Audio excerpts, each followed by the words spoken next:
Happiness, sought after for its own sake, eludes us, wrote Marcus Aurelius, a sentiment that feels oddly at odds with our modern world. Everywhere we turn, we're sold the idea that happiness is the ultimate goal. Social media, advertisements, self-help books, they all promise to show us the way to a constant state of joy. But if that's true, why does it feel so elusive? Why, despite all our efforts, does happiness slip through our fingers the moment we grasp for it? The Stoics believed it's because we're asking the wrong question. Rather than chasing happiness, they suggest we're better off pursuing something much deeper, something that endures. So, what if the problem isn't that happiness is unreachable, but that we're looking for it in the wrong places? Stay with me, because in this video we'll explore why the Stoics never chased happiness and what they pursued instead. And by the end, you might just see your own pursuit of happiness in a completely different light. When we think of happiness today, we often picture a fleeting emotion, moments of joy, pleasure, or excitement. Society tends to define happiness as the ultimate peak of emotional well-being, a feeling of being on top of the world.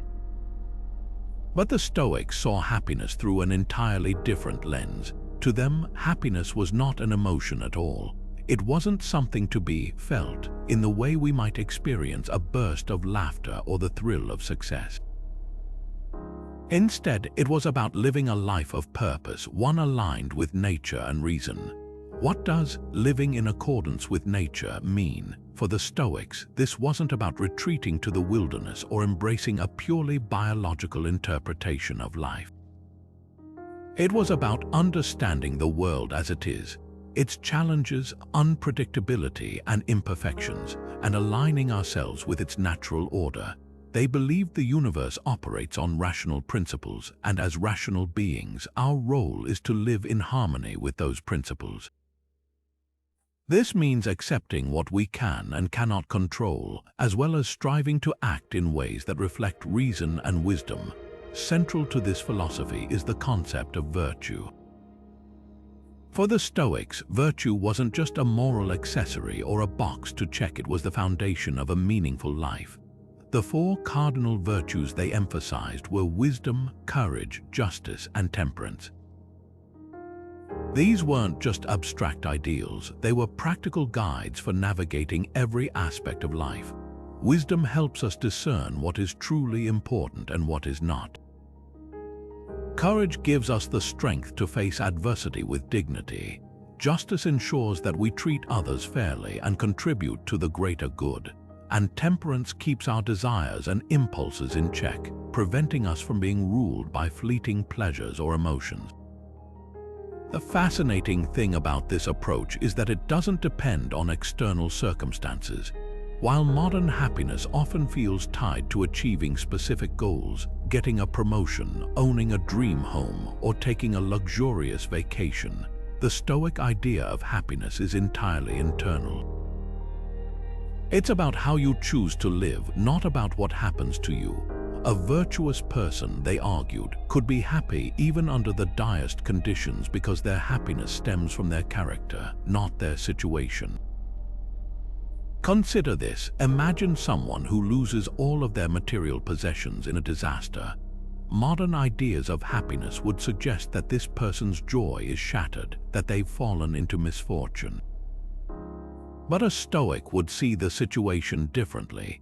They'd emphasize how this person chooses to respond to the loss. Do they cling to bitterness and despair, or do they face the situation with wisdom, courage, and acceptance? For the Stoics, true happiness lies in the ability to act virtuously, no matter what life throws at you. And this is why virtue is a far more reliable guide for life than chasing emotion-based happiness. Emotions are fleeting by nature. Joy can easily turn into sorrow, excitement into disappointment, but virtue is stable. It gives you a compass to navigate life's ups and downs. While others might be swept away by the turbulence of success and failure, a person anchored in virtue remains steady. they find fulfillment not in what they gain or lose, but in how they live. This definition of happiness might feel radical compared to what we're used to hearing, but isn't there something profoundly freeing about it? If happiness isn't something out there to chase, if it isn't a feeling you have to cling to, then it's something you can access at any moment simply by choosing to live in alignment with reason, nature, and virtue. So, if happiness isn't the pursuit of fleeting pleasure, what does it mean to pursue virtue in practice? Let's delve deeper into how the Stoics applied this idea in their daily lives. Many of us grow up believing that happiness is the ultimate goal in life. We're told to strive for it, to chase it relentlessly, as if catching happiness will unlock the secret to a fulfilled existence. But the Stoics would urge us to rethink this assumption, to question whether the pursuit of happiness as we know it is truly leading us to where we want to go, or if it's just setting us up for disappointment. You see, the Stoics warn us against attaching our sense of worth or fulfillment to things outside of our control, and this is precisely what chasing happiness often involves. Think about it for a moment. What do most people mean when they say they want to be happy? For many, it's tied to external circumstances, a dream job, a loving relationship, financial security, or recognition from others.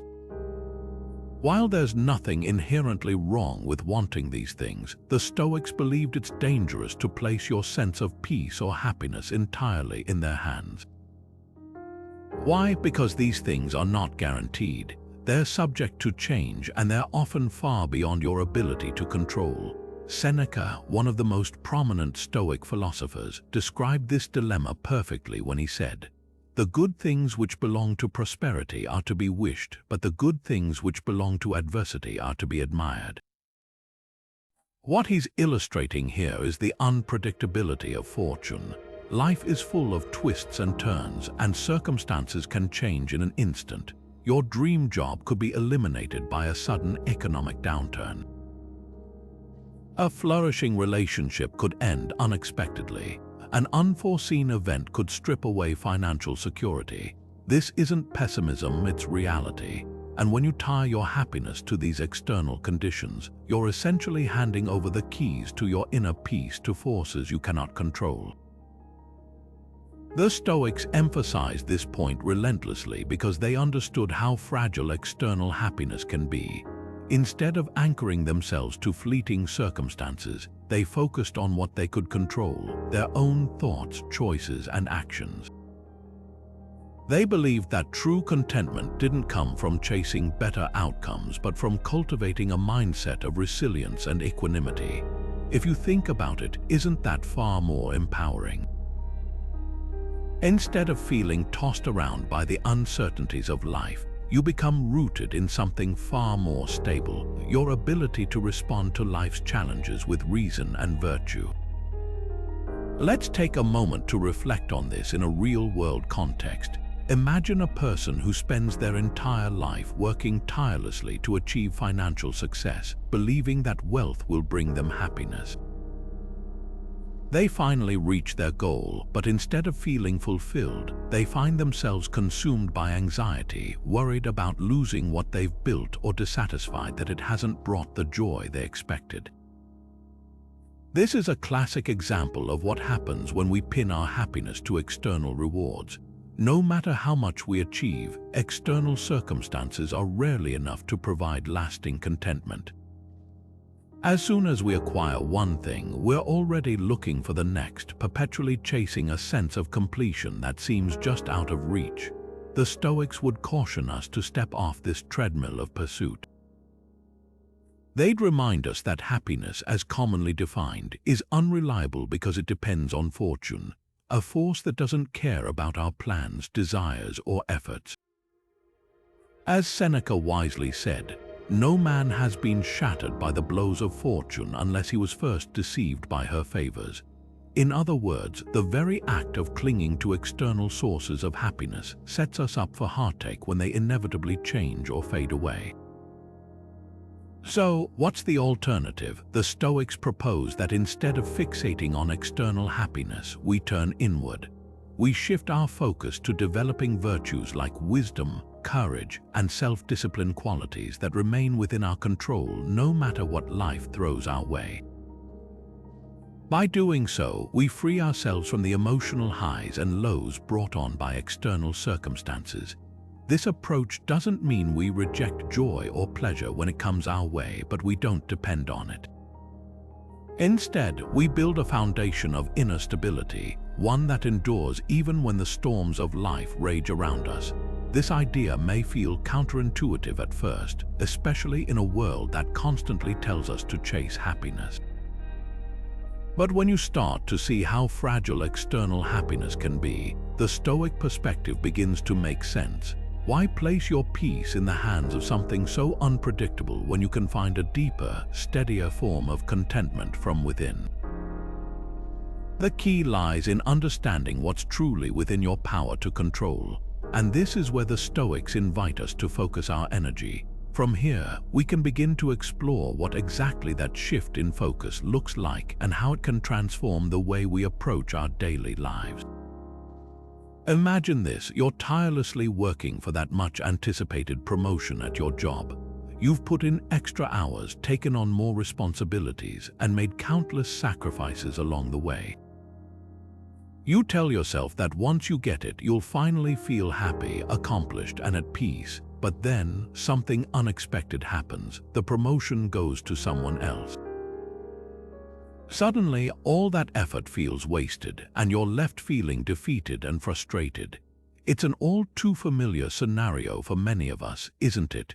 We tie our sense of happiness to outcomes we can't fully control, and when those outcomes don't go as planned, we're left shattered. The Stoic philosopher Epictetus would see this situation as a perfect example of misplaced focus. His famous Dichotomy of Control teaches us to distinguish between the things in life that are within our control and those that aren't. So let's take a step back and reflect. Was the promotion really something you controlled? You could control your effort, yes. You could control how hard you worked, how you performed, and how you prepared. But could you control your boss's decision, the workplace politics, the other candidates? Of course not. And yet, so many of us attach our happiness and self-worth to these external outcomes, as if we have complete power over them. Epictetus reminds us, some things are up to us and some things are not up to us. It sounds simple, but it's a life-changing principle when you truly understand it. According to this approach, what we truly control boils down to our own thoughts, actions, choices, and responses. These are the areas where we have absolute authority. Everything else, our job titles, the opinions of others, financial markets, the weather, even how healthy we stay as we age, falls into the category of what we don't control. And yet, isn't it ironic that so much of our time, energy, and mental peace gets consumed by things on that second list? Let's take another everyday example: striving for social approval. So many of us work hard to shape how others see us, whether through our accomplishments, appearance, or social media presence. But here's the hard truth: you can't control how others perceive you. Their opinions are shaped by their own experiences, biases, and moods, things entirely outside your domain of control. You could pour your heart and soul into building an image of success or likability, only to find that someone still criticizes you, misunderstands you, or outright dismisses you. When we base our happiness on external validation, we're handing over our power to forces we can't influence. Now, this isn't to say you shouldn't work hard at your job or strive to maintain good relationships with others. The Stoics weren't advocating for passivity or indifference.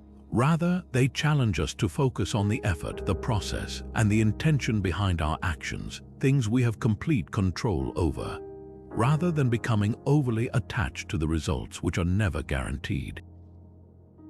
In the case of the promotion, for instance, a Stoic would say that your dedication, integrity, and hard work are what truly matter. Whether or not your boss recognizes those qualities is beyond your control, so why let it dictate your peace of mind? The beauty of the dichotomy of control is that it frees us from the exhausting and often fruitless pursuit of controlling the uncontrollable. When you focus only on what's within your power, your thoughts, actions, and decisions, you reclaim your sense of agency and inner stability. You stop being at the mercy of external events and start finding peace in the way you live your life. So how do we apply this in our own pursuit of happiness? The next time you find yourself worried about an outcome, whether it's getting a job, earning someone's approval, or achieving a goal, pause and ask yourself this: is this something I truly control? If it is, then focus your energy there. If it's not, practice letting it go. This shift in perspective doesn't mean you won't face challenges or setbacks, but it does mean you'll approach them with a steadiness that external circumstances can't shake. By adopting this principle, you start to see happiness not as something tied to external wins or losses, but as something grounded in your ability to live with purpose, reason, and acceptance. And isn't that a far more empowering way to live? What does living a good life mean to you? Is it measured by the amount of success you achieve, the recognition you receive, or the possessions you accumulate? Or is it something deeper than that, something less dependent on external circumstances and more rooted in the way you choose to live each day? For the Stoics, the answer was clear. Living a good life meant living a virtuous life. In fact, they believed that virtue, not happiness, should be the central aim of our existence. But why prioritize virtue over happiness? Let's unpack why the Stoics saw this as the key to a fulfilling life. At the heart of Stoic philosophy lies the belief that human beings are rational creatures, capable of reason and introspection. The Stoics argued that our highest purpose is to live in alignment with this rational nature, and the way to do so is by practicing the four principal virtues: courage, wisdom, justice, and temperance. Unlike happiness, which is often fleeting and dependent on external events, virtue is entirely within our control. It's not something that can be taken away by misfortune or circumstance. As Marcus Aurelius put it, you have power over your mind, not outside events. Realize this and you will find strength. Let's start with courage. Life, by its very nature, is unpredictable. We face challenges, losses, and hardships that test us in ways we often don't anticipate. Courage, in this context, isn't just about acts of bravery in dramatic situations. It's about facing life's difficulties with resilience and determination. Imagine someone who loses their job unexpectedly. For many, this might feel like a devastating blow, one that undermines their sense of identity or worth. But a Stoic would see this as an opportunity to practice courage, to confront the situation head-on, adapt, and move forward without letting fear or despair take over. Courage isn't about eliminating fear, it's about acting virtuously despite it. Next, there's wisdom. Wisdom is the ability to see the world clearly and make decisions based on reason rather than impulse or emotion. It's about questioning whether our desires and judgments align with what truly matters. For example, imagine you're tempted to react angrily to an insult. Wisdom allows you to pause, reflect, and ask yourself, does responding this way serve me? Does it reflect the person I want to be? By choosing reason over reaction, you maintain your inner peace rather than letting someone else's behavior control your emotions. Now let's talk about justice. Often misunderstood as simply following laws or rules, Stoic justice is broader. It's about treating others fairly, acting with integrity, and contributing to the common good. It asks us to consider how our actions affect those around us and to prioritize fairness and compassion in how we engage with others. For the Stoics, a just life wasn't just about personal character, it was about building a harmonious society. As Marcus Aurelius wrote, "If it is not right, do not do it. If it is not true, do not say it." Justice keeps us grounded in what truly matters, not winning at any cost, but doing what is right. Finally, temperance is the virtue that keeps our desires in check. It's about moderation, balance, and self-restraint qualities that help us avoid being ruled by excess or indulgence. In a world that constantly tempts us with fleeting pleasures and distractions, temperance reminds us to focus on what truly enriches our lives. Think of someone who spends recklessly to keep up with others, only to find themselves stressed and unfulfilled. A Stoic practicing temperance would recognize that true contentment doesn't come from accumulating more, but from appreciating what they already have. When these virtues come together, they create a life of meaning and fulfillment, one that's not swayed by external circumstances. Practicing courage, wisdom, justice, and temperance allows us to focus on what we can control: our thoughts, actions, and character. And here's where the Stoic perspective becomes truly transformative. Unlike modern definitions of happiness, which often rely on external achievements, the Stoics believed that virtue is sufficient for inner peace. Marcus Aurelius phrased it beautifully: "If you are distressed by anything external, the pain is not due to the thing itself, but to your estimate of it, and this you have the power to revoke at any moment." In other words, the pursuit of virtue leads to a sense of fulfillment that doesn't come and go with the tides of fortune. It's steady, enduring, and wholly within our grasp. When we prioritize virtue, we're no longer chasing a fragile, external version of happiness. Instead, we're building a foundation for a deeply meaningful life, one that remains intact regardless of what happens around us. So, the next time you find yourself wrestling with setbacks or uncertain outcomes, ask yourself, am I living virtuously? Because in the Stoic view, that more than anything else is what it means to live a good life. Let's consider a situation many of us have faced. You've been working toward an important goal, a job interview, a creative project, or perhaps a fitness milestone. You've poured your time, energy, and focus into it, hoping for a specific result. But as the moment of truth approaches, anxiety starts creeping in.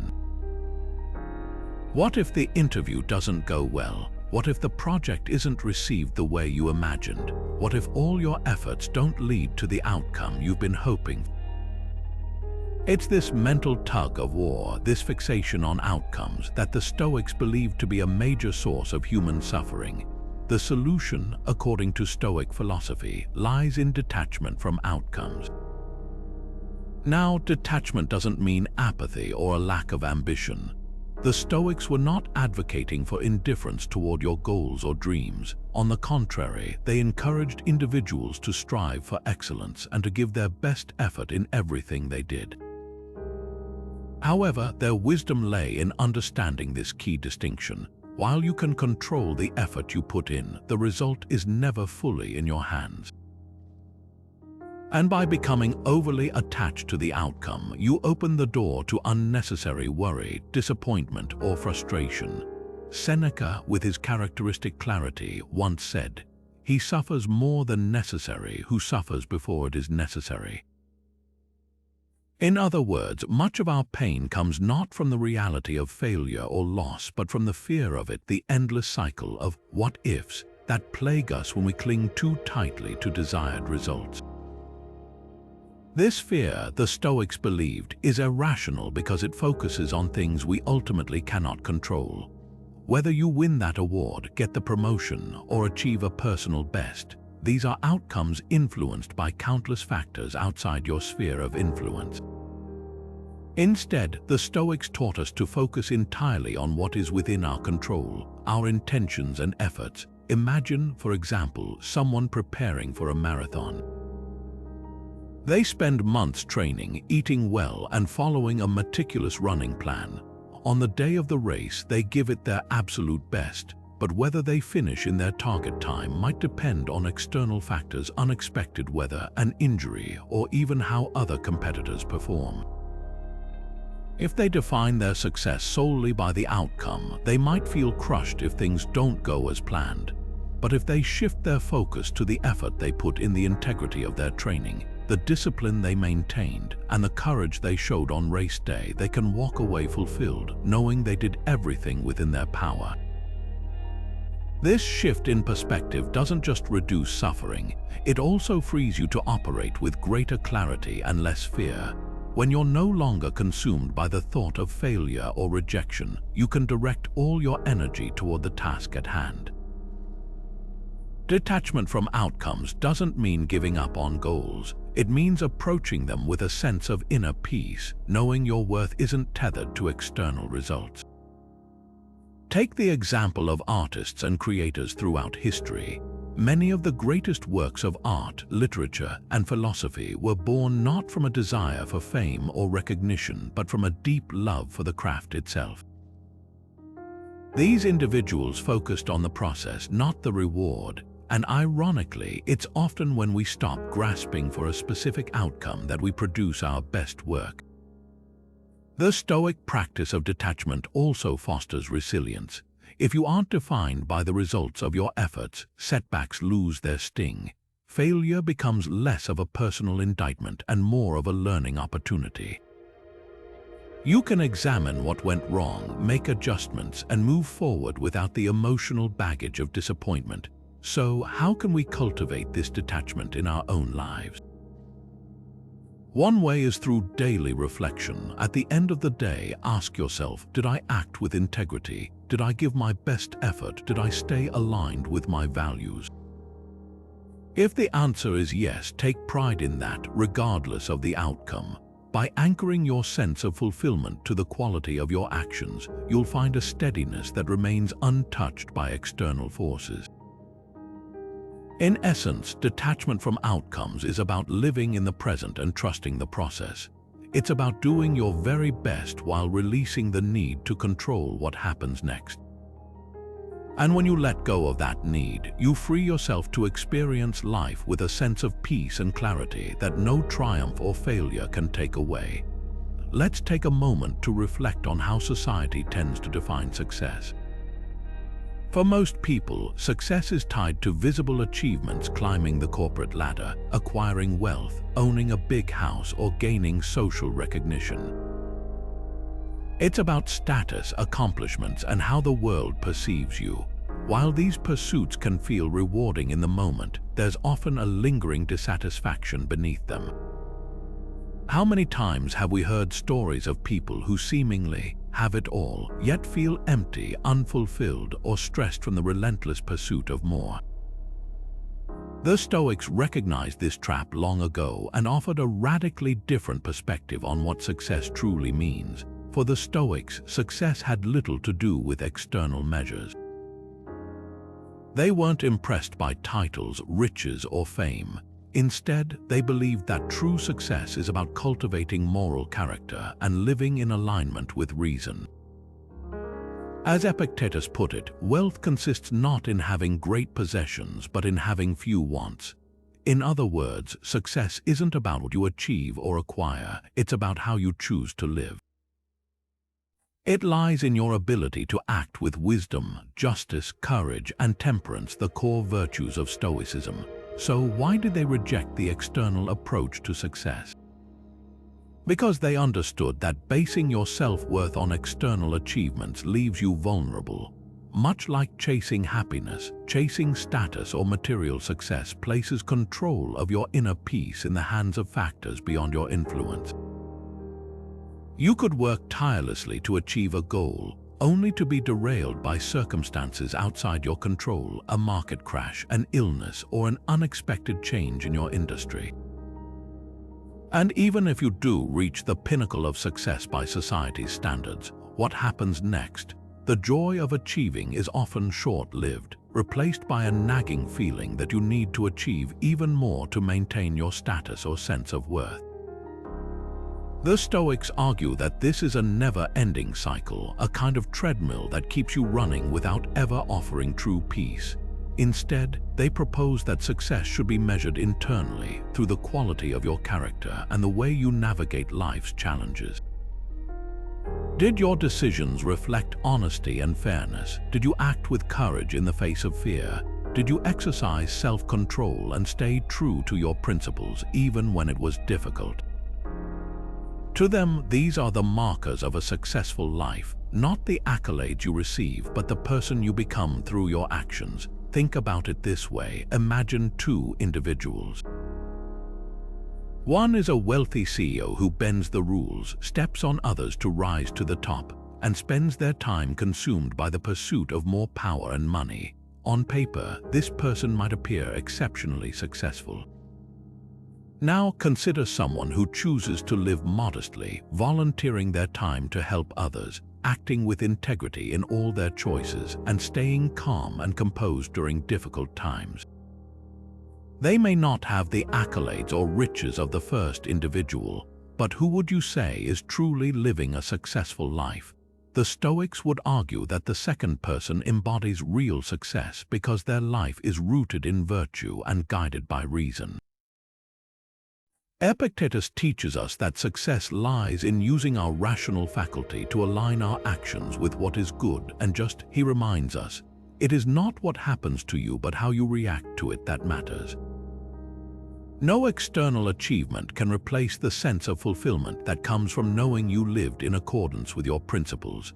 Unlike material success, which is fleeting and often out of your hands, moral character is something no one can take away. It's entirely within your control, and it provides a foundation for inner peace that external measures can never match. Yet, this perspective isn't about shunning ambition or rejecting goals altogether. The Stoics weren't against striving for excellence or setting high standards for yourself. They simply believed that the focus should always remain on the process, how you achieve your goals, the integrity of your actions, and whether your pursuits align with your values. For example, if you're working toward a career milestone, the Stoics would encourage you to put forth your best effort and act with fairness and determination along the way. Whether or not you achieve the milestone is secondary to how you conducted yourself in the pursuit. By redefining success in this way, the Stoics challenge us to shift our priorities. Instead of asking, "What have I achieved?" they invite us to ask, "Who am I becoming?" Success, in their view, isn't something the world can give you. It's something you cultivate within yourself, and this shift in perspective has the power to free us from the constant pressure of living up to external expectations, allowing us to focus on what truly matters, living a life of virtue, purpose, and inner peace. Take a look at modern culture for a moment. Everywhere we turn, we're bombarded with messages that equate happiness with pleasure. Advertisements promise joy in the form of luxurious vacations, gourmet meals, or the latest gadgets. Social media shows us curated snapshots of people living lives of indulgence, dining at five-star restaurants, lounging on pristine beaches, or flaunting their latest purchases. It's easy to get caught up in this narrative, to think that the more we indulge, the happier we'll be. And yet, how often does that indulgence actually lead to lasting satisfaction? How many times does the excitement of a new purchase fade within days, leaving us chasing the next high? The Stoics were keen observers of human nature, and they cautioned us against this exact trap. To them, the excessive pursuit of pleasure wasn't just a distraction. It was a genuine danger that could erode both our strength of character and our sense of inner peace. Seneca, one of the great Stoic thinkers, put it plainly: temperance is a virtue which teaches us to despise no pleasure, but to be cautious not to be enslaved by them. The key word here is enslaved. While there's nothing wrong with enjoying life's pleasures in moderation, the Stoics warned that when we place pleasure at the center of our lives, we risk becoming dependent on it, losing control over our thoughts, actions, and ultimately our freedom. Think about it this way: when we repeatedly seek out pleasure for its own sake, whether it's in the form of material possessions, overeating, or constant entertainment, we begin to train ourselves to rely on those things for our happiness. Over time, this reliance grows stronger, and we start to feel uneasy or even miserable when those pleasures are not available. For example, someone who always turns to shopping as a way to lift their mood might find themselves feeling empty or restless when they can't buy something new. Or someone who depends on constant social validation through likes and comments on social media may feel anxious or inadequate when the attention wanes. In these situations, we've handed over the reins of our happiness to external factors that we can't fully control. This dependency, as the Stoics saw it, leads to weakness, not just physical or emotional weakness, but moral weakness. It makes us less resilient in the face of life's inevitable challenges. If we're constantly numbing discomfort with fleeting pleasures, we never develop the inner resources needed to handle adversity with courage and wisdom. Seneca emphasized that pleasures often feel like rewards in the short term, but in reality they can trap us. It is not the man who has too little, but the man who craves more that is poor. By incessantly chasing pleasure, we find ourselves in a state of internal poverty, a kind of emptiness that no external indulgence can truly fill. Let's consider an example. Imagine someone who turns to food or alcohol as a way to cope with stress. In the moment, that indulgence might provide a temporary sense of relief, a distraction from their worries. But over time, this habit can spiral into a dependency where they feel unable to face life's challenges without leaning on their chosen escape. The problem isn't the food or drink itself. It's the lack of temperance, of self-restraint and balance that allows the person to become enslaved by their desires. The Stoics would encourage this individual to confront their discomfort head-on, to recognize that enduring difficulty builds character, while avoiding it through indulgence weakens the soul. This is why temperance is such a central virtue in Stoicism. It teaches us to enjoy life's pleasures when they come, but without clinging to them or making them the primary focus of our existence. True freedom, the Stoics argued, comes from mastering our desires rather than letting our desires master us. A life guided by temperance leads to greater resilience, inner peace, and clarity of mind, things that no external pleasure can provide. So, the next time you're tempted to indulge in something not because you need it, but because it offers a fleeting sense of escape, pause and ask yourself, am I pursuing this for the right reasons? Am I in control of this desire, or is it starting to control me? By cultivating temperance, the Stoics believed, we free ourselves from the cycle of dependency and discover a deeper, more enduring form of contentment, one that no amount of indulgence can replace. How often do we find ourselves resisting reality? Think about it. Maybe it's when a sudden rainstorm ruins carefully planned outdoor activities, or when a career opportunity doesn't pan out despite your best efforts. In those moments, frustration bubbles up and we wish things were different. We fight against what asterisk is asterisk, clinging to how we think life asterisk should asterisk be. But as the Stoics teach us, this resistance only creates unnecessary suffering. What if instead we chose to live in harmony with life as it unfolds? What if we embraced reality with all its imperfections rather than pushing against it? This idea lies at the heart of one of the Stoics' most profound teachings. Living in accordance with nature. To the Stoics, living in harmony with nature isn't about walking barefoot in forests or retreating to a simpler time, though those can be valuable experiences. Instead, it's about aligning ourselves with two key aspects of reality: the natural order of the world and our own rational nature as human beings. Let's break these down. First, there's the idea of accepting life's inherent challenges and unpredictability. The Stoics believe the world operates according to a natural, universal order, one that is largely beyond our control. Seasons change, people age, accidents happen, and opportunities come and go. This flow of life is neither good nor bad. It simply asterisk is asterisk. Marcus Aurelius, the Roman emperor and Stoic philosopher, reminded himself of this often. He wrote, "You have power over your mind, not outside events. Realize this and you will find strength." What he means here is that suffering doesn't come from the events themselves, but from our judgments about them. The rainstorm isn't what stresses us out. It's our resistance to it, our wish for sunny skies instead. By learning to accept events as they are, rather than how we wish they were, we free ourselves from unnecessary anxiety and can focus on what's within our control. Imagine a river flowing downstream. When we resist reality, it's as if we're swimming against the current, exhausting ourselves in a futile effort to change its direction. But living in harmony with nature means allowing that current to carry us. This doesn't mean passivity or giving up.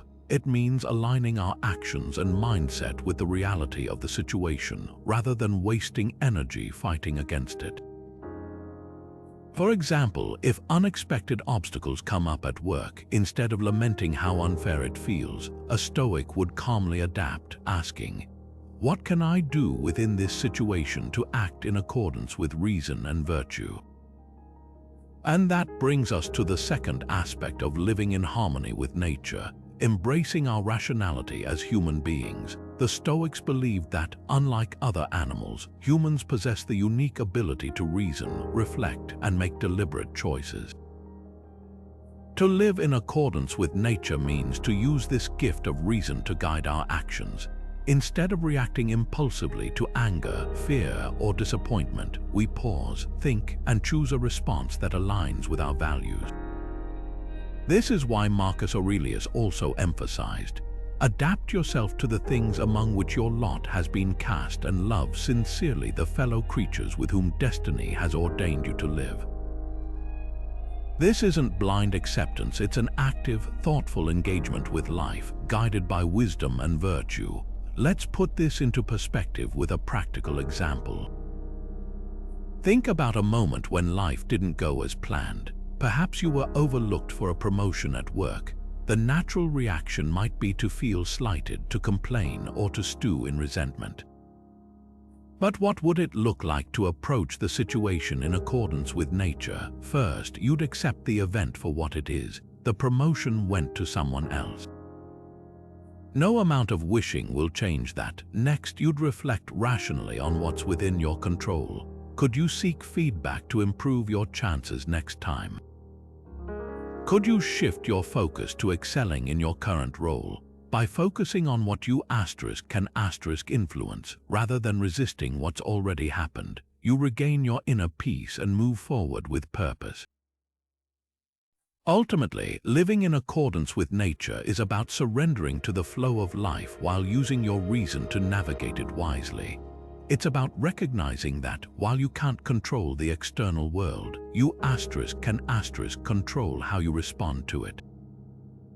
And when you align your actions with this perspective, you'll find a sense of peace that stems not from avoiding life's challenges, but from mastering how you meet them. Picture this: you've been working hard on a project that means the world to you. You've poured in countless hours, sacrificed sleep, and done everything in your power to make it a success.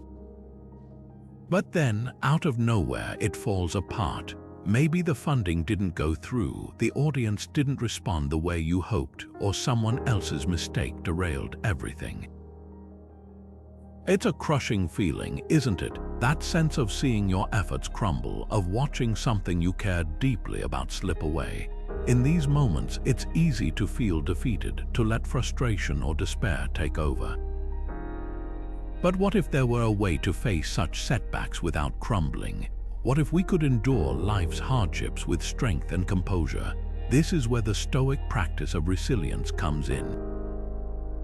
Resilience, for the Stoics, is not just about getting back up after life knocks you down, it's about how you choose to respond to the challenges themselves.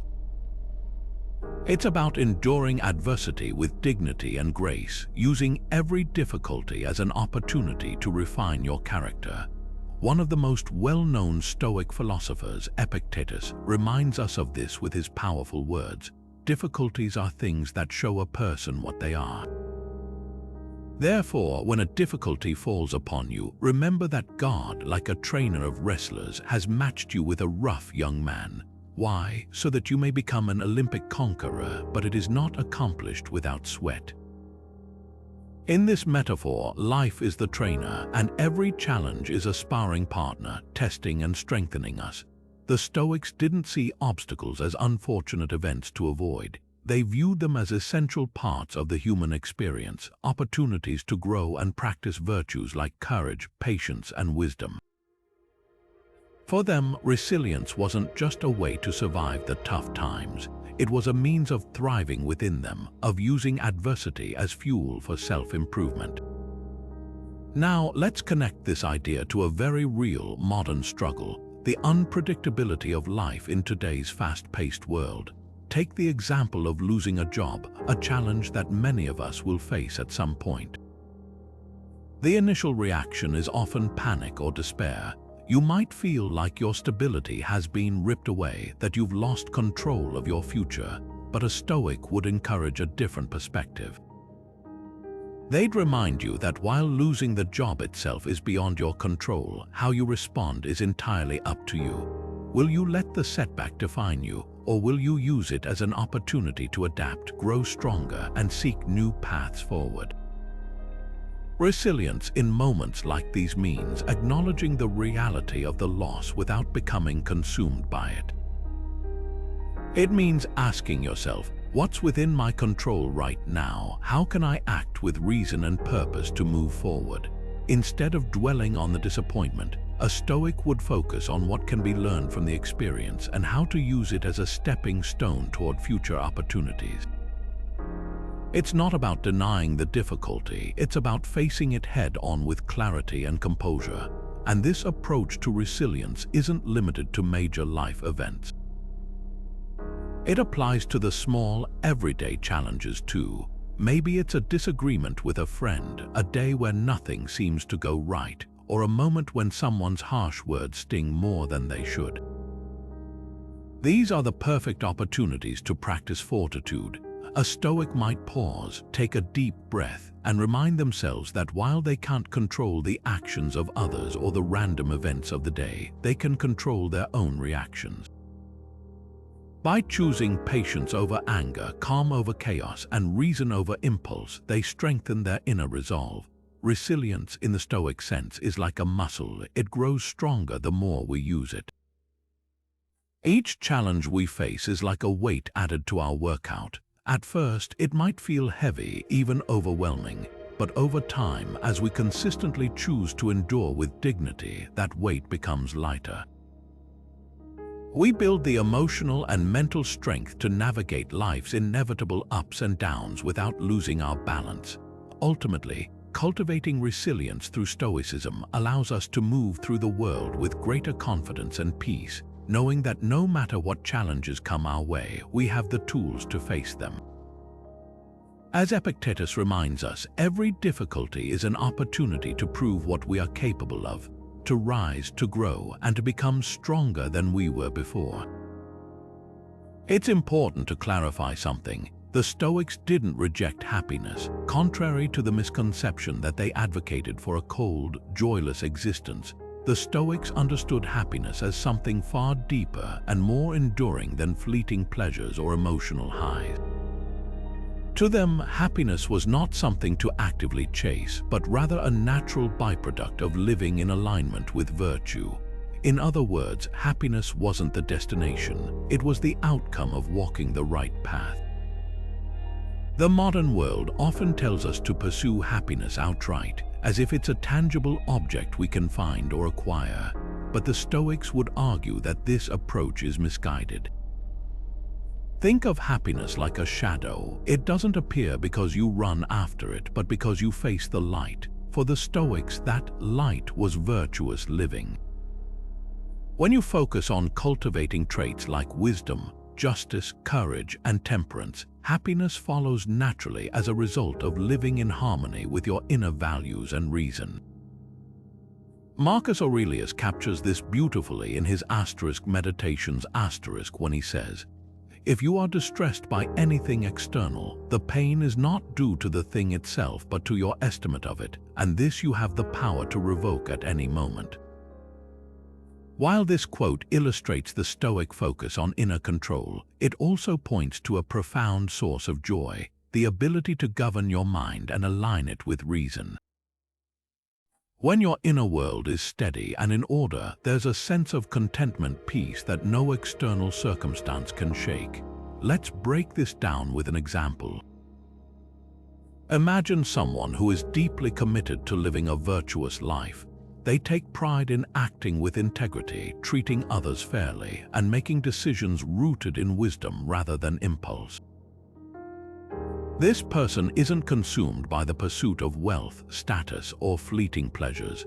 Instead, they wake up each day knowing that they are working to align their actions with their values. Even if they encounter setbacks, they remain steadfast, choosing to focus on what is within their control. Over time, this consistency builds a quiet yet profound sense of fulfillment. They might not describe themselves as happy in the conventional sense of raucous laughter or euphoric moments, but there's a steady joy in knowing they are living rightly. Contrast this with someone who pins their happiness entirely on external achievements. They might achieve brief moments of excitement when they get what they want, but these feelings quickly fade as new desires or anxieties take their place. Their happiness is precarious, always dependent on circumstances outside their control. The Stoics understood that this unstable approach leaves us perpetually chasing something that slips through our fingers. Happiness, in the Stoic sense, comes not from grasping at life's pleasures but from mastering life's challenges. It emerges when we accept reality as it is, focus on our own thoughts and actions, and strive to act in accordance with our highest nature. By living wisely, we create a state of inner alignment, a harmony between our values and our actions that gives rise to true peace and contentment. To better understand this, picture the feeling of accomplishing something meaningful. It could be helping someone in need, staying calm under pressure, or making a difficult but moral decision. These moments don't just feel good because they're pleasurable, they feel good because they're right. They affirm that you are acting as the best version of yourself. That's the kind of happiness the Stoics described, a sense of joy that flows naturally from living a virtuous life. So, rather than chasing happiness as a standalone goal, consider this question. Are my actions today aligned with my values? Am I behaving in a way that reflects wisdom, fairness, courage, and self-restraint? When the answer is yes, happiness will follow not as something fleeting, but as a steady and reliable companion on the journey of virtuous living. How often do we find ourselves fixating on what's missing in our lives? Perhaps it's the promotion we didn't get, the vacation we can't afford, or the skills we wish we had mastered. In today's world, it's easy to fall into this trap after all. We're constantly reminded of what we lack. Advertisements, social media, and even casual conversations often highlight what we don't have, subtly convincing us that contentment is always just out of reach. But the Stoics challenge us to flip this mindset completely. Instead of focusing on what's absent, they ask us to cultivate gratitude for what we already have. Far from being a trivial habit, gratitude is a cornerstone of Stoic practice, a way to ground ourselves in the present moment and find contentment that no external achievement can provide. Seneca, one of the most eloquent Stoic philosophers, often wrote about the transformative power of gratitude. He observed, "Nothing is more honorable than a grateful heart." For Seneca, gratitude wasn't just a polite response to kindness, it was a practice that reshaped how we see the world. By training ourselves to notice what we have, rather than lamenting what we don't, we shift our focus away from scarcity and toward abundance. And in doing so, we free ourselves from unnecessary dissatisfaction. Let's take a moment to apply this. Think about your own life right now.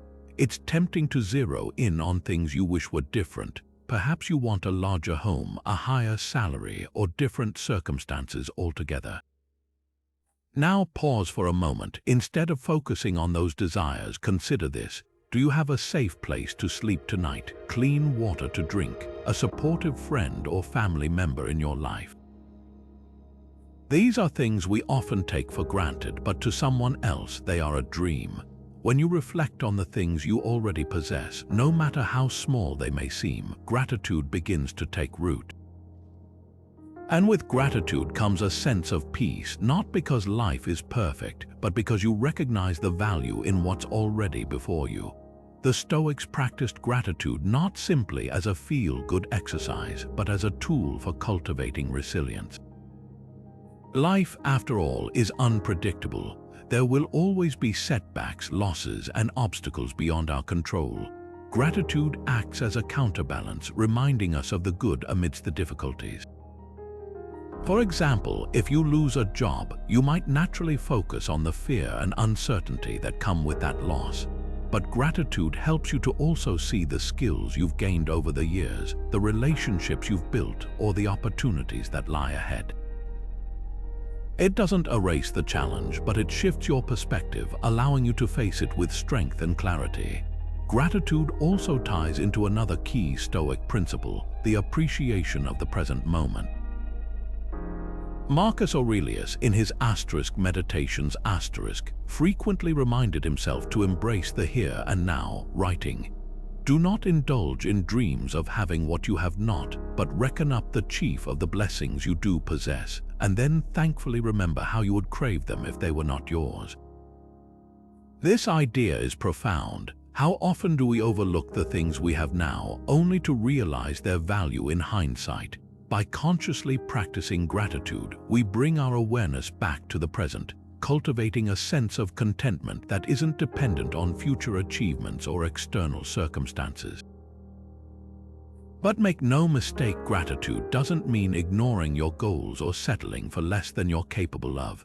The Stoics weren't against ambition or striving for improvement. Instead, they believed that gratitude and ambition could coexist. You can work toward personal growth or pursue meaningful goals while still appreciating the good in your life as it is today.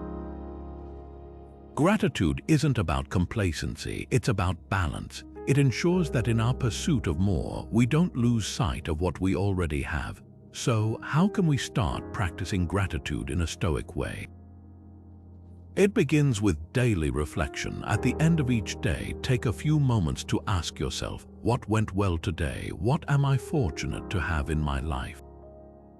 This simple habit, repeated over time, begins to rewire your perspective. You'll notice yourself becoming less focused on what's absent and more attuned to the abundance around you.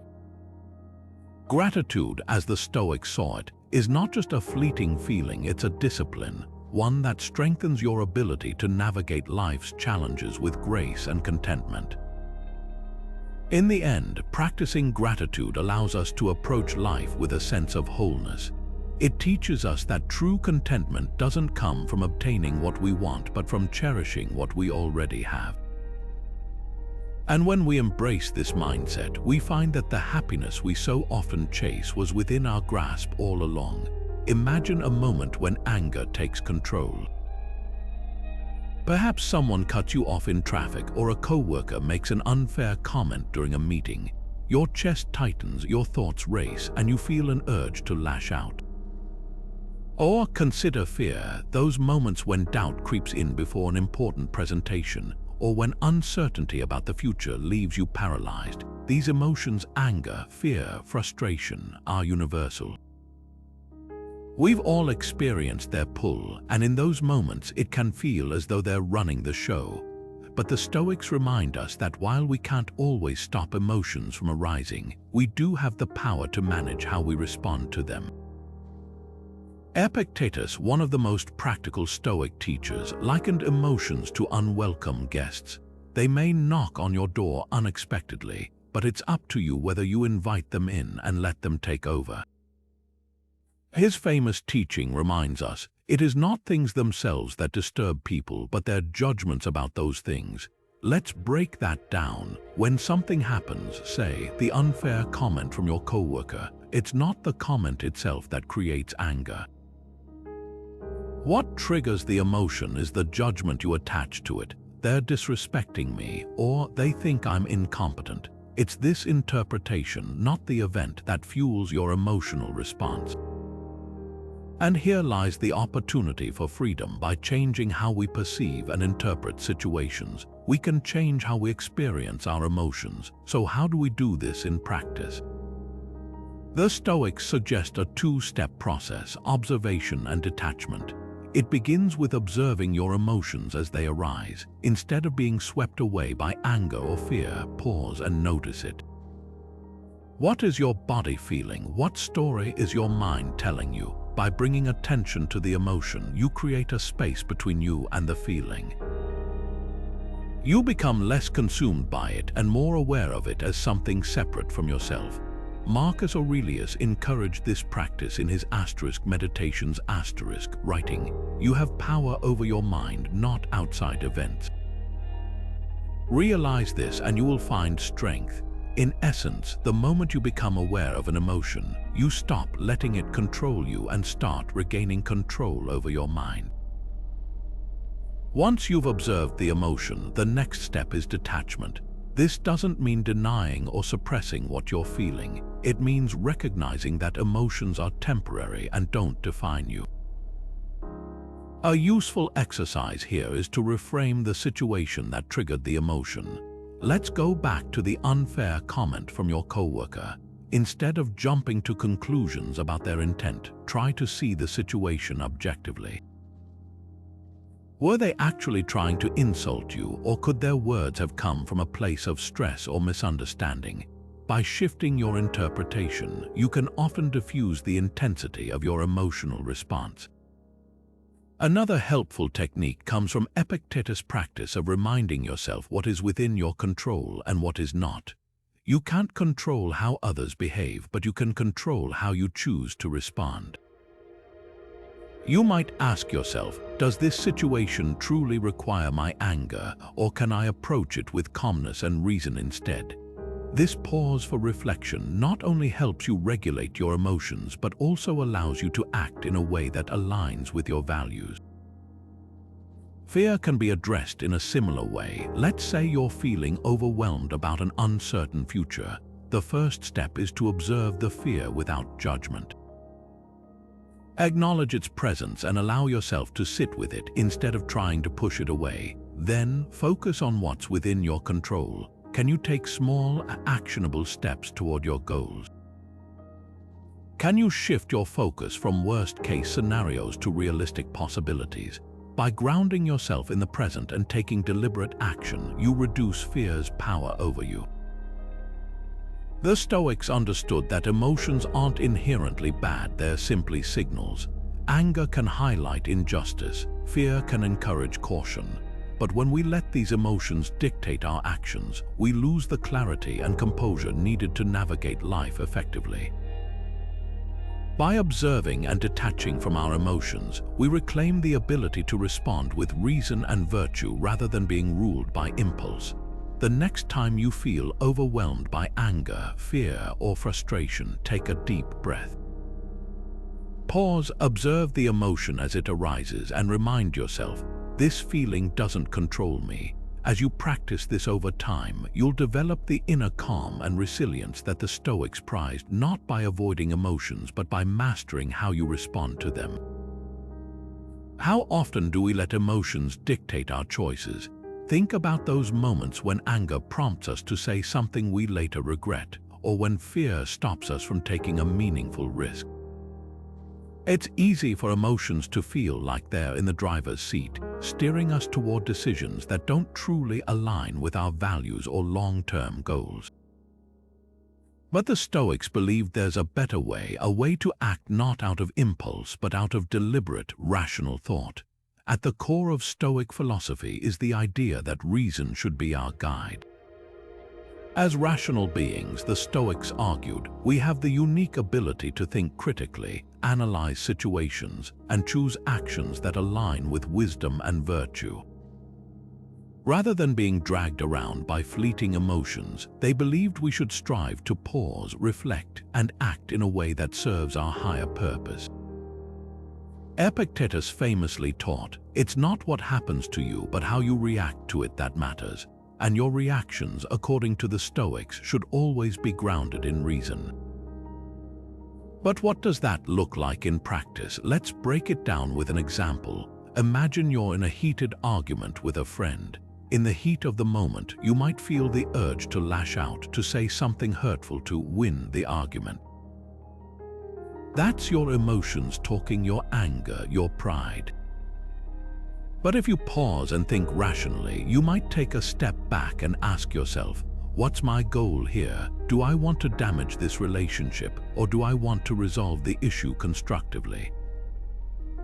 Rational thinking allows you to move past the immediate emotional reaction and choose a response that better reflects your values and fosters long-term harmony. This ability to act rationally is especially important when facing challenges. Life is unpredictable and setbacks are inevitable. Without reason to ground us, we might react impulsively, panicking when things go wrong or blaming others for our misfortune. But the Stoics would encourage us to view challenges through the lens of critical thinking. Is the situation within your control? If not, how can you shift your focus to what is within your sphere of influence? By applying logic to even the most difficult circumstances, you take back control over your actions and your mindset. Marcus Aurelius, the Roman emperor and Stoic philosopher, was a master of this mindset. In his Meditations, he constantly reminded himself to approach life's difficulties with reason. He wrote, "You have power over your mind, not outside events. Realize this and you will find strength." For Marcus, the practice of rational thinking wasn't just about solving problems, it was about finding peace amidst the chaos. When we see the world clearly, without letting emotions distort our perception, we're better equipped to handle whatever life throws our way. One of the most practical ways to cultivate rational thinking is to develop the habit of pausing before you act. When faced with a decision or an emotional reaction, stop and ask yourself a few key questions. Is this emotion serving me, or is it clouding my judgment? What outcome am I trying to achieve? What's within my control in this situation? These small moments of reflection can mean the difference between acting impulsively and responding thoughtfully. Another technique the Stoics used was the view from above exercise. This involves imagining yourself observing the situation as an outsider or even from a great height, as though you were looking down on your life from above. Would your future self or someone impartial see this moment as important as it feels right now? Often, stepping back helps put things into perspective, allowing you to make decisions with a calm, rational mind.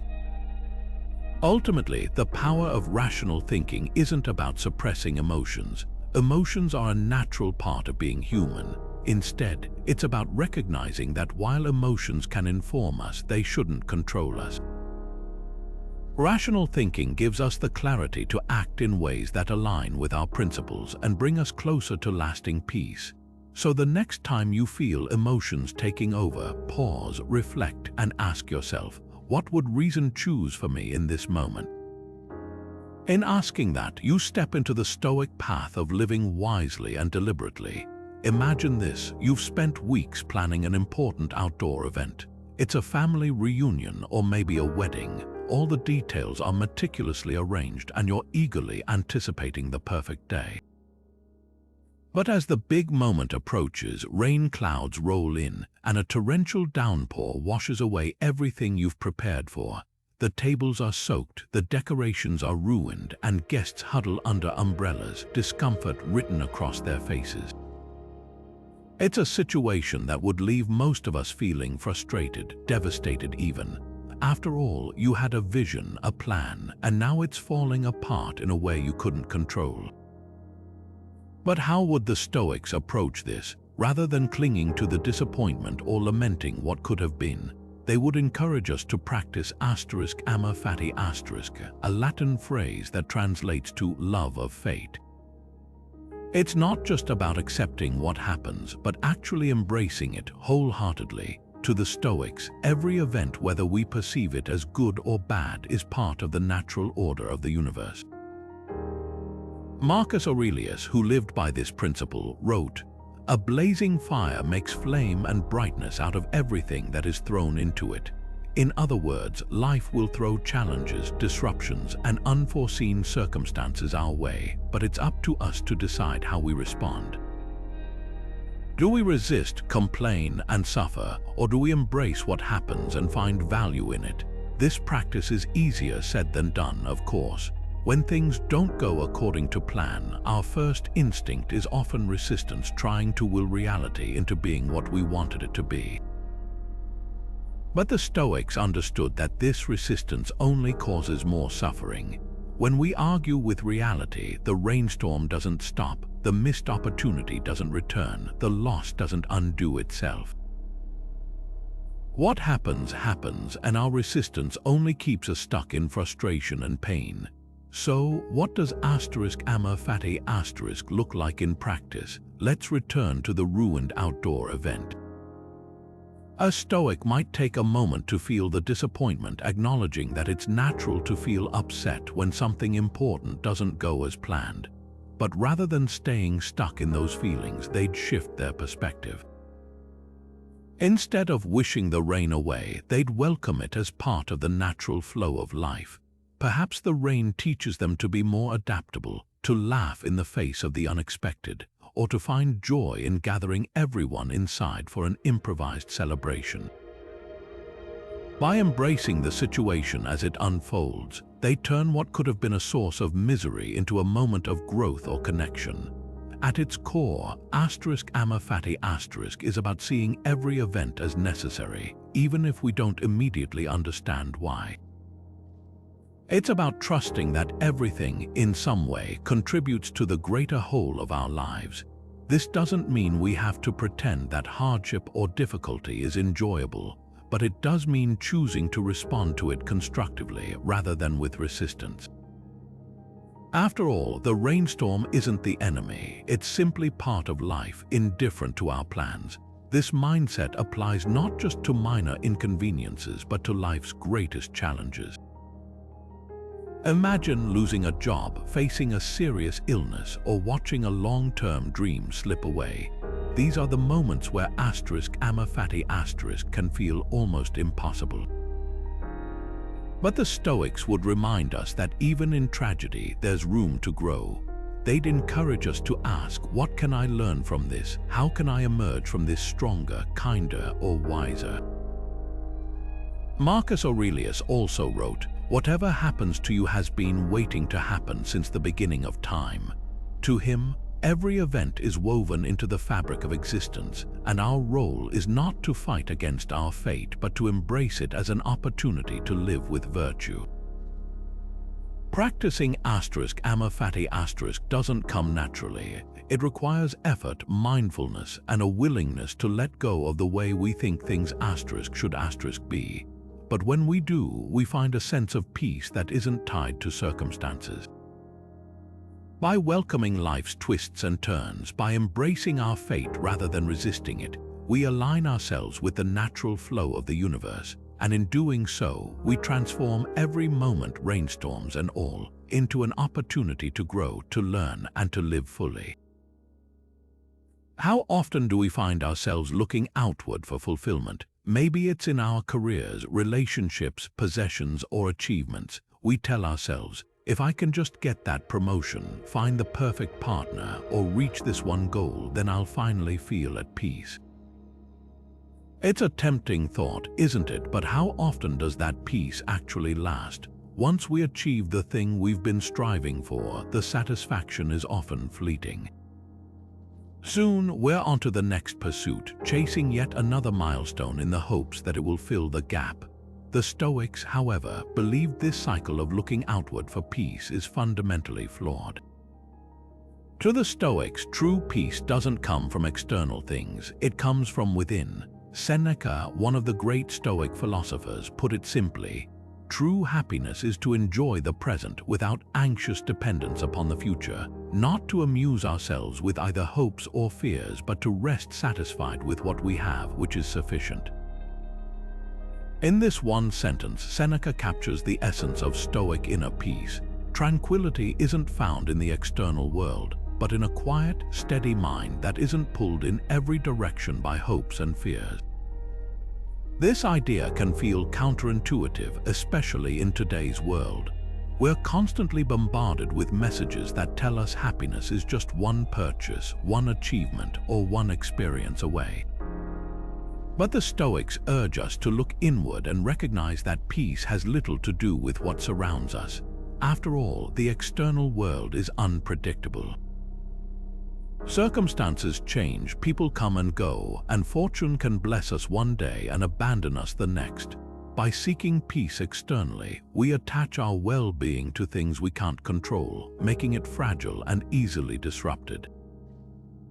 Instead, the Stoics teach us that peace comes from aligning our inner world with virtue. Living virtuously means acting with wisdom, courage, justice, and temperance, not just occasionally, but as consistently as we can. When we live in alignment with these principles, our conscience is at ease, and our mind is free from the torment of regret, guilt, or unfulfilled desires. This alignment creates an unshakable foundation for inner peace, one that isn't dependent on external circumstances. But how do we cultivate this kind of peace in a world full of distractions and pressures? According to the Stoics, the first step is learning to quiet the mind. Marcus Aurelius often wrote about the importance of retreating inward, no matter the chaos outside. He said, "Nowhere can man find a quieter or more untroubled retreat than in his own soul." This isn't about withdrawing from life or ignoring the world. It's about finding moments to pause and reconnect with your inner self. Whether through meditation, reflection, or simply taking a breath and observing your thoughts, this practice helps you detach from external noise and reconnect with what truly matters. Another key practice is accepting what is outside of your control.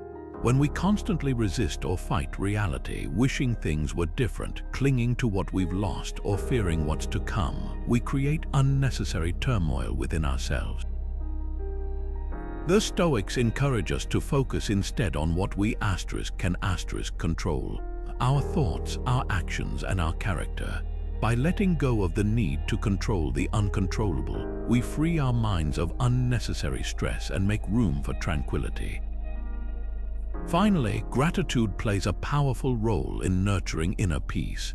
By appreciating what we already have, rather than fixating on what we lack, we remind ourselves that contentment is always within reach.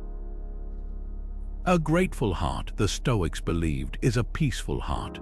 The truth is, the quiet, steady peace we often search for in the outside world has been within us all along. It's not something we need to find, it's something we need to uncover.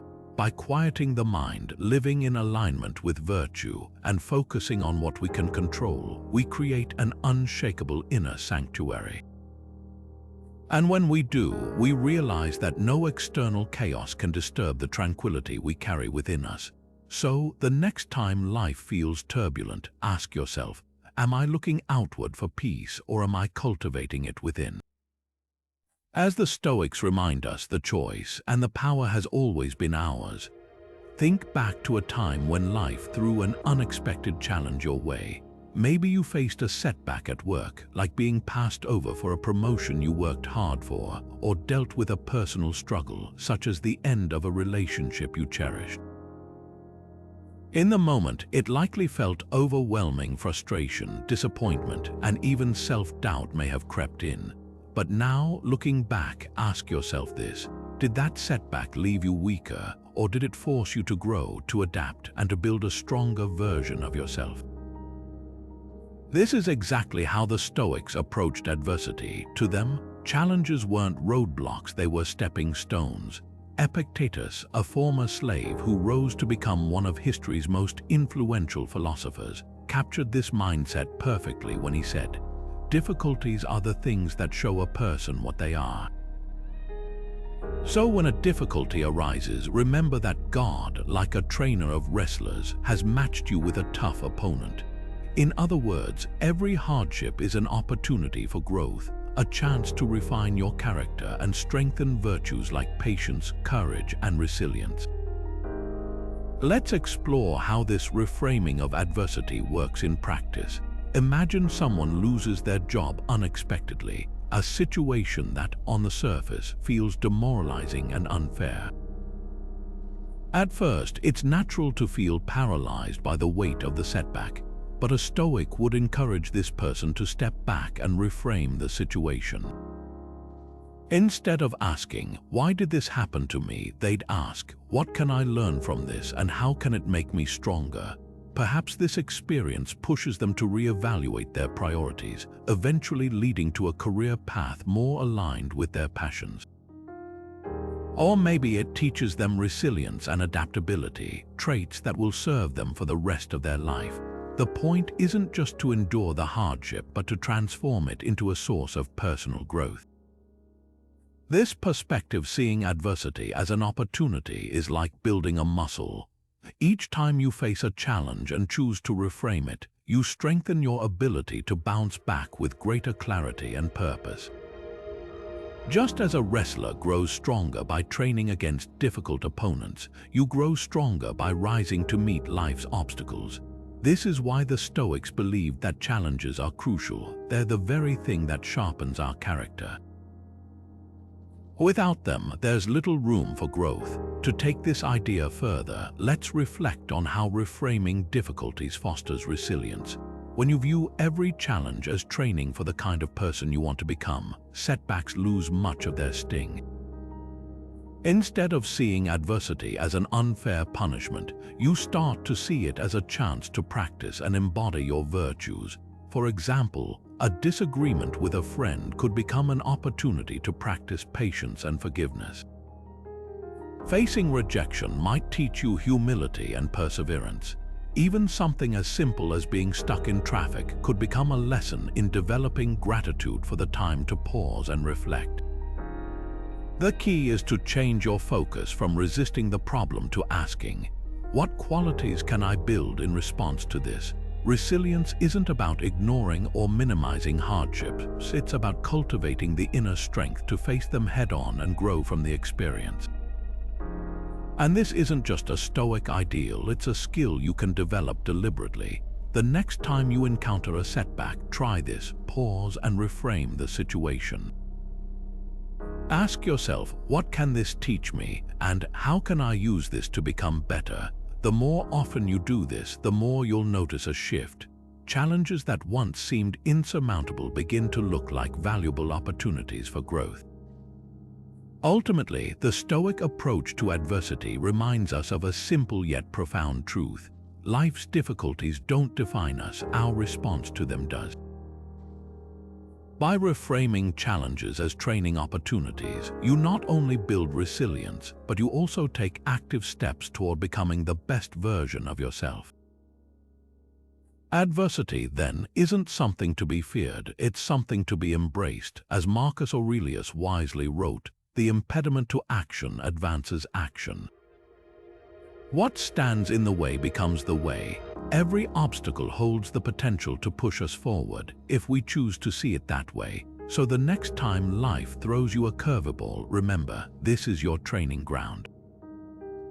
What will you build from it? Picture this: you're sitting down to enjoy a meal after a long day. The food is in front of you, the smells are inviting, and this moment is your chance to unwind. But instead of savoring it, your mind drifts elsewhere, maybe to that email you forgot to reply to, or to the plans you haven't finalized for the weekend. You scroll through your phone absent-mindedly, taking bites without tasting them, and before you know it, the meal is gone. The moment you had to relax and recharge has slipped away, consumed not by the food but by distractions. How often does this happen in our lives? How often are we physically present but mentally elsewhere, caught up in worries about the future or ruminating over the past? The Stoics saw this tendency in human nature too, and they encouraged us to fight against it through the practice of mindfulness, the act of being fully present, intentional, and engaged in the moment we're living right now. In his Meditations Marcus Aurelius wrote, "You could leave life right now. Let that determine what you do and say and think." This isn't meant to be morbid or unsettling. It's a powerful call to focus on the present, because the present is all we truly possess. The past is unchangeable and the future is uncertain. The only time we have any control over is the now. For the Stoics, mindfulness wasn't about sitting in quiet meditation or following a specific routine, though those practices can be helpful. It was about being deeply aware of each action, thought, and decision as it happens.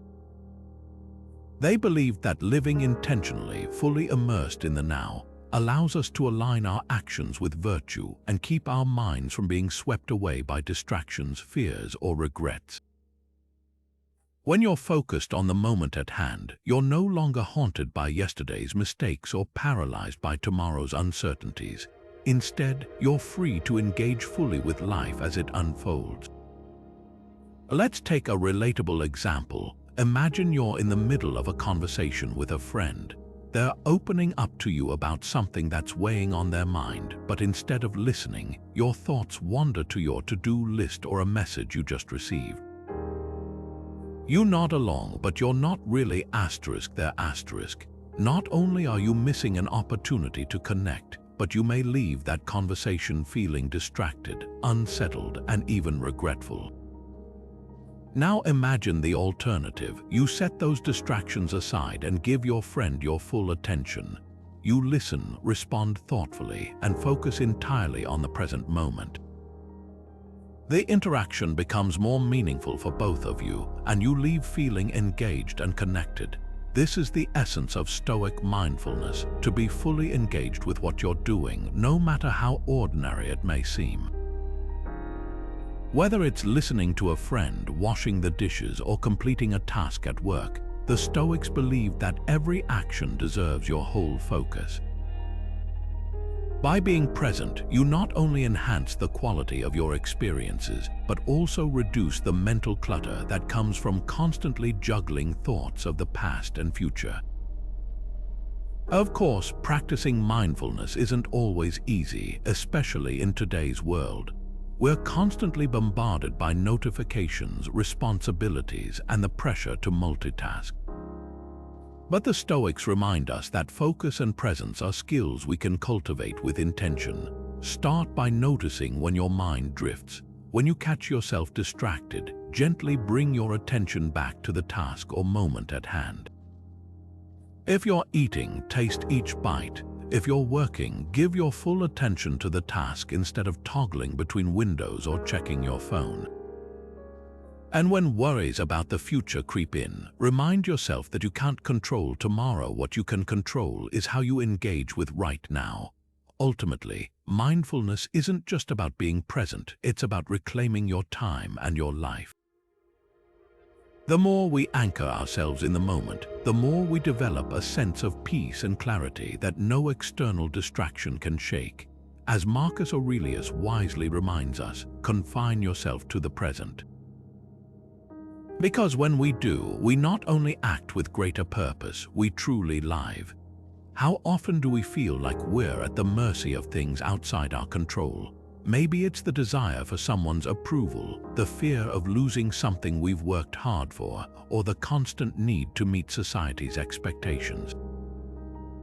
These attachments, whether to material possessions, relationships, or outcomes, can make us feel trapped, as if our happiness and peace of mind are tied to things we can't fully control.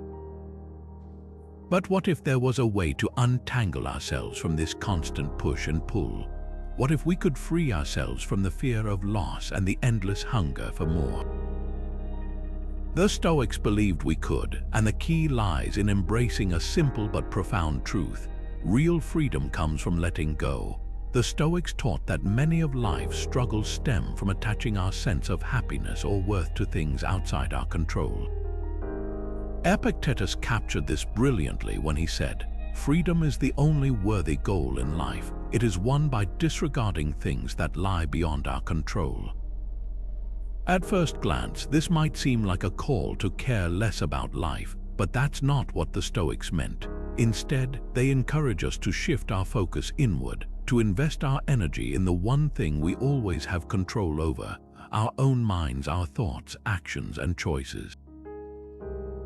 Think about how much of our emotional energy is spent on things we can't directly manage. We might feel anxious about how others perceive us, frustrated when a plan doesn't go the way we wanted, or fearful about what the future might hold.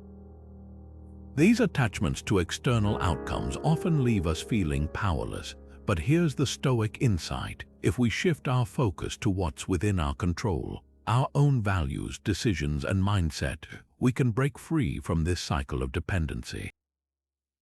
In this way, detachment isn't about giving up on life or withdrawing from meaningful pursuits. It's about releasing the grip that fear and desire have over us so we can act with clarity and intention. Here's an example to illustrate this. Imagine you're working toward a big promotion at your job. You put in the effort, go above and beyond, and feel confident in your abilities. But the final decision isn't up to you. It's in the hands of your manager or company leadership. If you attach your sense of worth entirely to getting the promotion, you'll likely feel anxious, stressed, and later, either elated or devastated depending on the outcome. But a Stoic would approach this differently. They'd focus on the process, on doing the job with integrity, giving their best effort, and staying true to their principles, while recognizing that whether or not the promotion happens is ultimately outside their control. Letting go of attachment to the outcome doesn't mean they care any less. It simply means they're free from the emotional turmoil of wishing for something they can't guarantee. This kind of detachment also applies to relationships and material possessions. While the Stoics believed in appreciating the people and things in our lives, they warned against clinging to them as the source of our happiness. Marcus Aurelius reminded himself, "Receive without pride, let go without attachment." This doesn't mean living without love or joy. In fact, it can deepen those experiences. By loving and appreciating without fear of loss, we can engage more fully with the present moment, knowing that our sense of peace is not tied to whether something stays or goes. True detachment isn't about indifference, it's about freedom. When we stop trying to control the uncontrollable, we liberate ourselves from unnecessary suffering. We make space for a life rooted in inner strength, one where we can weather life's storms without being swept away. This practice isn't easy, but it's transformative. The next time you feel yourself clinging to an outcome, stop and ask, is this within my power? If it's not, practice letting it go. What you'll find is that the less you hold on to, the freer you become, free to act, to grow, and to live with peace of mind. That's the kind of freedom the Stoics wanted for all of us. How often do we find ourselves wrestling with our own impulses? Maybe it's the temptation to procrastinate when we know we should be working, the urge to lash out in anger when someone irritates us, or the pull to indulge in something we know doesn't serve our well-being. These moments, though seemingly small, highlight a common struggle, the challenge of self-discipline. At its core, this is the battle between short-term desires and long-term well-being, between fleeting gratification and true fulfillment. And for the Stoics, the ability to win this battle, to master oneself, was the foundation of a meaningful and resilient life. The Stoic philosophers believed that self-mastery was one of the highest forms of freedom.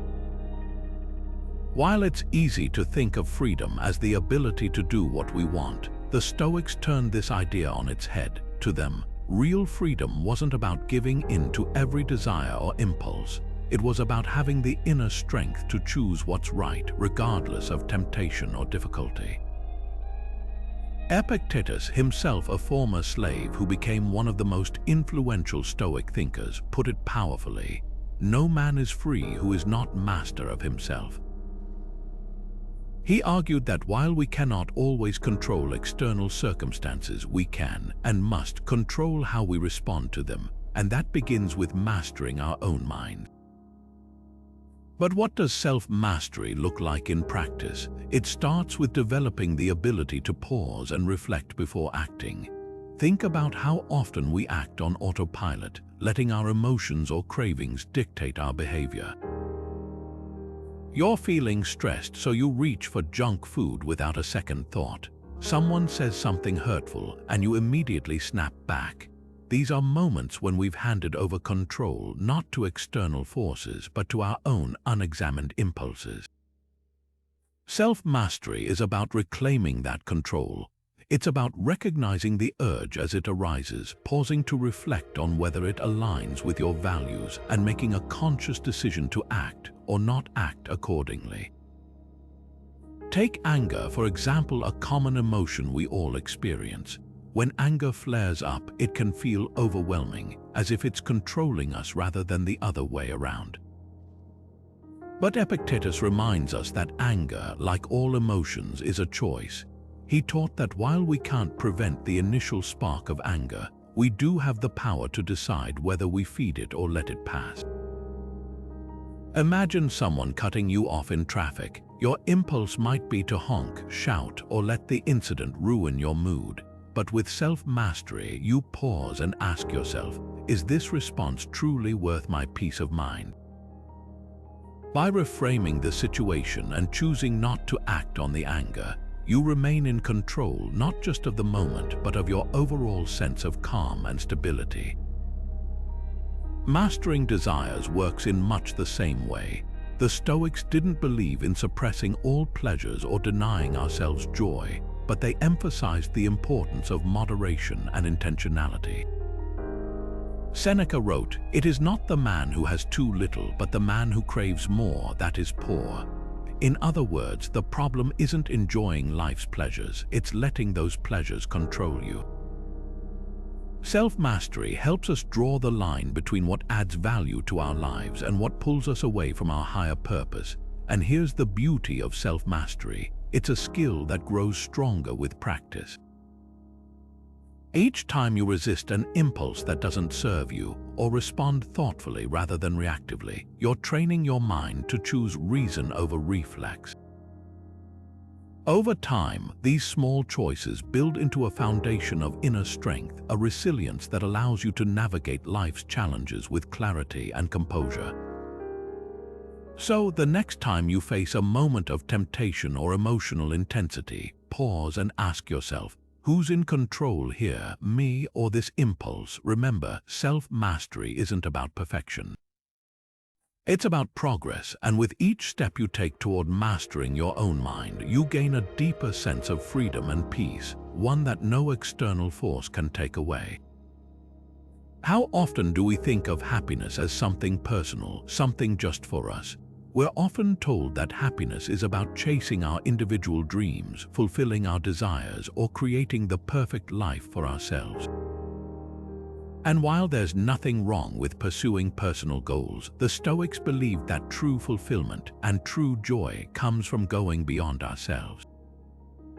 They taught that happiness isn't just about inward satisfaction, but also about outward contribution. And one of the most powerful ways to find meaning in life, they argued, is through serving others and contributing to the greater good. At the heart of this idea lies the Stoic virtue of justice. Justice to the Stoics wasn't just about following laws or being fair in a surface-level sense. It was about living in harmony with humanity as a whole. They believed that we are all interconnected, part of a larger community, and that our actions should reflect this understanding. Marcus Aurelius, in his Meditations wrote, "What brings no benefit to the hive brings none to the bee." This simple yet profound metaphor reminds us that our well-being is tied to the well-being of others. To serve the greater good is not just an ethical choice, it's a natural part of living in alignment with our shared humanity. But why does serving others bring such a deep sense of fulfillment? When we act with justice, when we help a neighbor, mentor a colleague, or contribute to a cause greater than ourselves, we step outside of the narrow confines of our personal concerns. Instead of being consumed by our own problems, we find purpose in making a positive impact on the world around us. This doesn't just benefit those we help, it brings us a sense of connection, belonging, and meaning that material success or fleeting pleasures rarely provide. Think about a time when you did something kind for someone else, not because you had to, but because you wanted to. Maybe you helped a friend through a tough time, volunteered for a cause you care about, or simply offered support to someone in need. How did it feel afterward? Chances are it brought a sense of warmth and satisfaction that's hard to replicate. The Stoics understood this well. They recognized that by contributing to the greater good, we fulfill one of the deepest needs of our nature, to live as part of a community and to act as a force for good within it. This perspective is especially powerful because it shifts the focus away from what we get in life to what we can give. Seneca, another Stoic philosopher, frequently emphasized the joy of giving, writing, "We are born to assist each other." He saw service not as a burden but as a privilege and opportunity to live in alignment with the highest parts of ourselves. Helping others, he believed, isn't just an act of generosity. It's a path to a richer, more meaningful existence. Let's consider an example of this in practice. Imagine someone feeling stuck in their own struggles. Perhaps they're facing a career setback or dealing with personal uncertainty. It's natural to turn inward in such moments, to become consumed by self-doubt or worry. But what happens when this person shifts their focus outward? Maybe they mentor someone who's just starting out in their field, or they spend time volunteering at a local organization. Suddenly, their energy is redirected. Instead of being trapped in their own challenges, they find purpose in helping others navigate theirs. And often, they discover that by lifting others up, they feel lifted themselves. This is the Stoic joy of serving others. A joy that doesn't depend on external rewards, but on the simple act of living in service to justice and the greater good.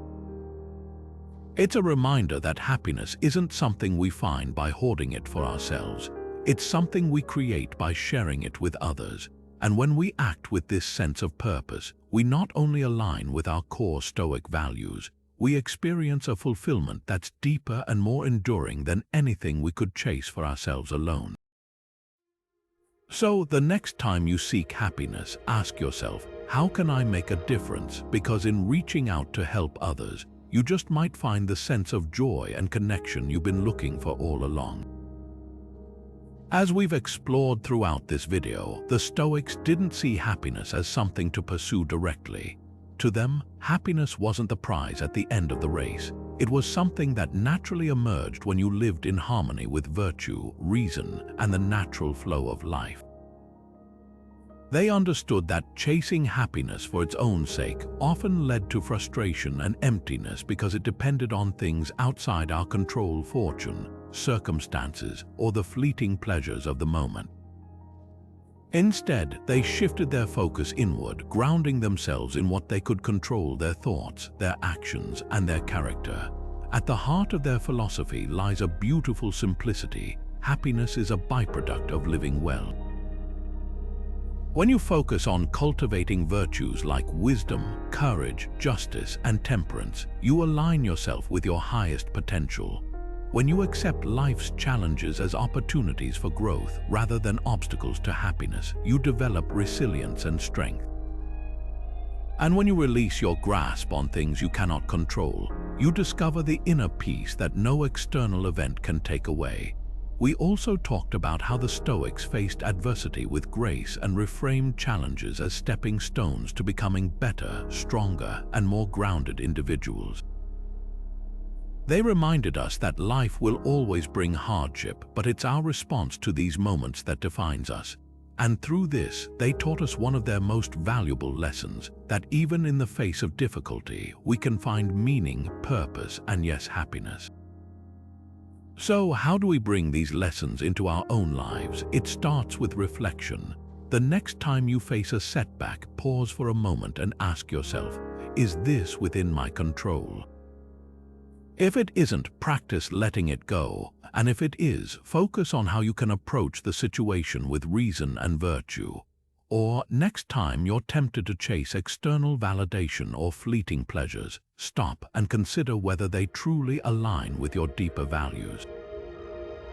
By bringing mindfulness and intentionality into your daily life, you can begin to embody the timeless wisdom of the Stoics. Let's end with a powerful reminder from Marcus Aurelius. You have power over your mind, not outside events. Realize this and you will find strength. In this simple yet profound truth lies the essence of Stoic philosophy. Happiness is not something that happens to us, it's something we cultivate by how we choose to think, live, and act each day. If this message resonates with you, take a moment to reflect on how you might incorporate these principles into your life. What small steps can you take toward living more virtuously, accepting challenges with grace, and cultivating inner peace? Share your thoughts in the comments below. I'd love to hear how you're connecting with these ideas. And if you found value in this video, consider subscribing for more insights into Stoic philosophy and how it can help us live more meaningful lives. Thank you for watching, and remember, the path to true happiness